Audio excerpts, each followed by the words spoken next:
Fala pessoal, o vídeo de hoje é sobre análise dos amplificadores que nós produzimos aqui na PWT. Eu vou dar uma pincelada mais ou menos de como é feito todos os ajustes básicos do amplificador, para que vocês possam entender um pouco do trabalho que dá desenvolvimento de amplificadores. Claro que quando a gente faz um projeto, a gente utiliza uma topologia já pré-existente e a gente tenta ao máximo fazer um arranjo utilizando componentes de qualidade versus os ajustes necessários para a linearização do amplificador, tá certo, gente? Então, normalmente eu faço dever de casa. Todo projeto, quando a gente começa a trabalhar, a gente tem um propósito, tem uma finalidade, a gente estipula algumas grandezas para esse amplificador, que são importantes até para definir o modelo do transistor que você vai utilizar, a potência do transistor, enfim, todo o conglomerado de componentes a ser utilizado no amplificador. Para os copiadores de plantão, que ficam sempre rateando os nossos vídeos aí à procura da mina de ouro, né, para eles, eles normalmente esquecem que os amplificadores têm que ser ajustados. Normalmente amplificadores de alta potência principalmente, que qualquer descuido você pode queimar os componentes eletrônicos e aí levar a perda total do amplificador. Eles não olham a qualidade dos componentes utilizados, então eles simplesmente pegam um modelo de placa, acha que também é fácil por estar pronta a placa, é só copiar e colocar os componentes e esquece do principal, que é o ajuste dos amplificadores. É evidente que quando você faz em larga escala, a nível industrial, você tem que reduzir a qualidade dos amplificadores devido ao volume de peças fabricadas, né? Um Ctrl+C, Ctrl+V. Então, em indústria se faz o primeiro protótipo, faz os testes, as medições, as melhorias, ou seja, a linearização do amplificador. Depois vai para uma linha de montagem, faz uma montagem mais ou menos de 10, 20 peças e faz uma análise de quantitativa versus qualitativa, ou seja, o nível de produção sem obter erro ou erro desconsiderado. Então, gente, nos amplificadores artesanais que nós produzimos aqui, nós pulamos essa etapa porque a gente não tem interesse em produzir em larga escala, simplesmente são amplificadores para uso privado, ok? E com extrema qualidade que a gente pode esperar dos amplificadores. Então, gente, eu utilizo a forma que eu sempre analiso.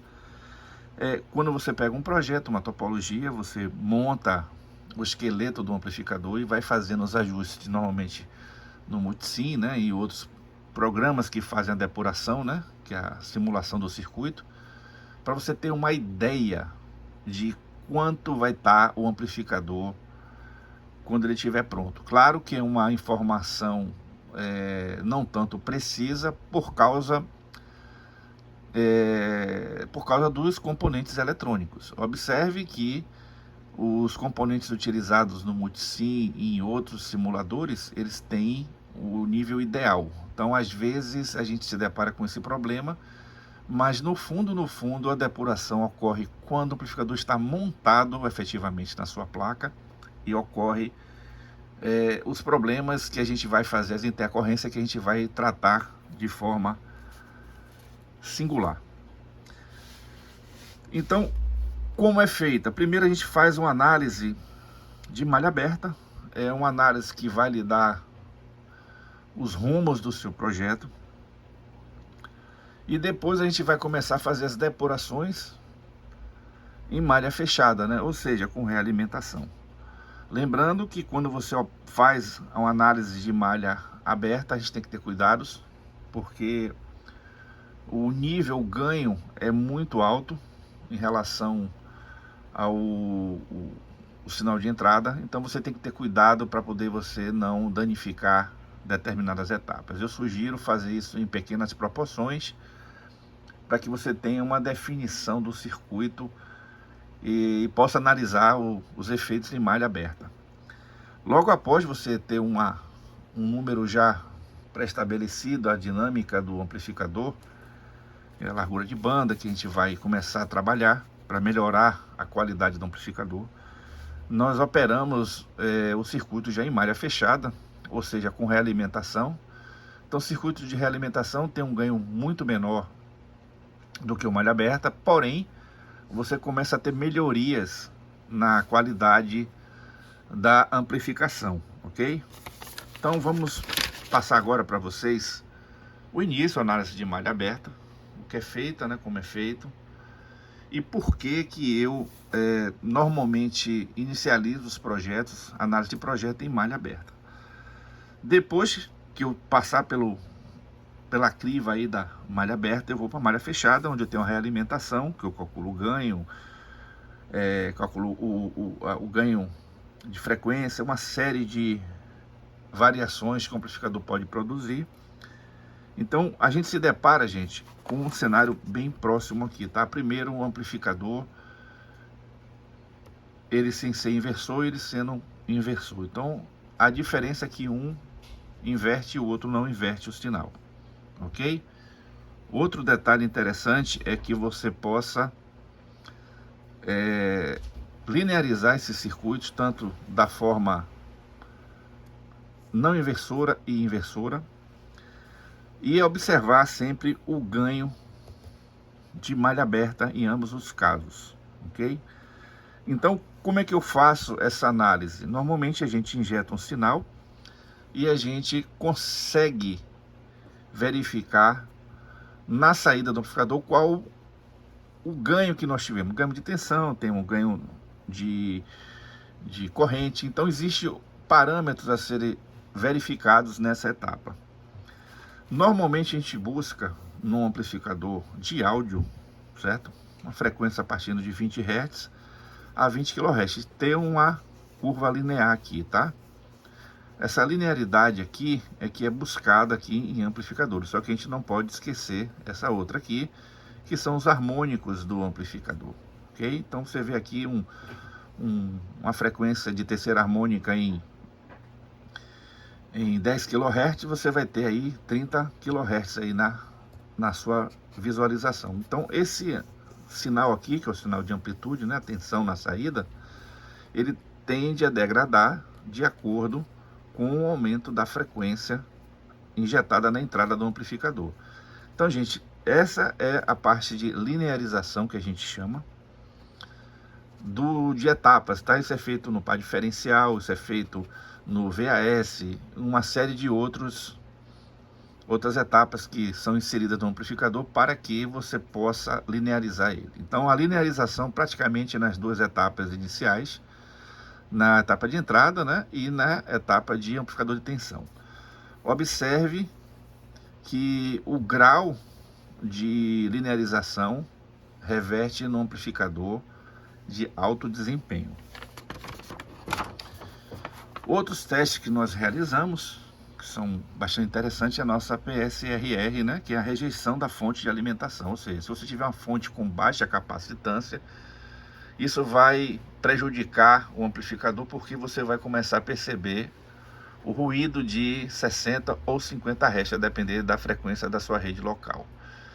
Tendenciando para pouco uso de capacitores para evitar custos, você também vai criar um problema de ruído na saída, vai ter problemas de oscilação, uma série de outros problemas oriundos de uma retificação mal feita, de uma filtragem mal feita. Então existe o equilíbrio também na fonte de alimentação que contribui. E um dos efeitos que a gente tem que analisar é a PSRR, que é a rejeição, né, do ruído pelo amplificador provocado pela fonte. Outro aspecto também interessante é o slew rate. O slew rate a gente pode tratar, grosso modo, como uma velocidade do amplificador, ou seja, o tempo que o transistor leva para chavear um sinal, ou seja, amplificar um sinal, e para retomar a sua posição inicial, ok? Normalmente a gente utiliza uma onda quadrada, né, que é uma unificação de ondas senoidais, e faz a medição do slew rate, certo? O slew rate é dado em volts por microsegundos.